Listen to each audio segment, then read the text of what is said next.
ಕೆಲವೊಮ್ಮೆ ಒಬ್ಬೊಬ್ರು ಟೈರ್ಗಳಿಗೆ ನೈಟ್ರೋಜನ್ ಏರ್ನ ಏನಕ್ಕೆ ಫಿಲ್ ಮಾಡ್ತಾರೆ ಅಂತ ಗೊತ್ತಾ? ಅಂದ್ರೆ ನಾರ್ಮಲ್ ಏರ್ ಫಿಲ್ ಮಾಡಲ್ಲ ಅವರು, ನೈಟ್ರೋಜನ್ ಏರ್ ಇದೆಯಾ ಅಂತ ಕೇಳ್ತಾರೆ, ಆಮೇಲೆ ಫಿಲ್ ಮಾಡಿಸ್ಕೊಳ್ತಾರೆ.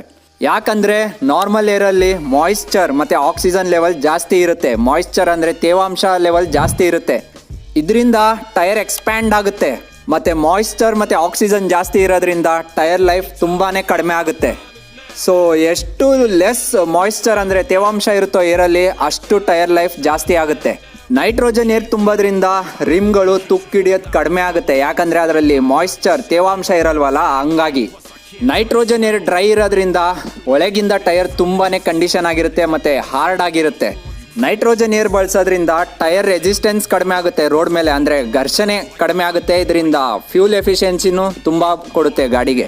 ನೈಟ್ರೋಜನ್ ಏರ್ ಟೈರ್ನ ತುಂಬ ಕೂಲ್ ಇಡುತ್ತೆ, ಹಾಗಾಗಿ ಹೈಯರ್ ಸ್ಪೀಡಲ್ಲಿ ಟೈರ್ ಬ್ಲಾಸ್ಟ್ ಆಗೋ ಚಾನ್ಸಸ್ ತುಂಬಾ ಕಡಿಮೆ ಇರುತ್ತೆ. ನಿಮ್ಗೆ ಈ ವಿಡಿಯೋ ಇಷ್ಟ ಆಗಿದ್ರೆ ಪ್ಲೀಸ್ ಲೈಕ್ ಮಾಡಿರಿ ಮತ್ತು ಸಪೋರ್ಟ್ ಮಾಡಿರಿ. Thank you.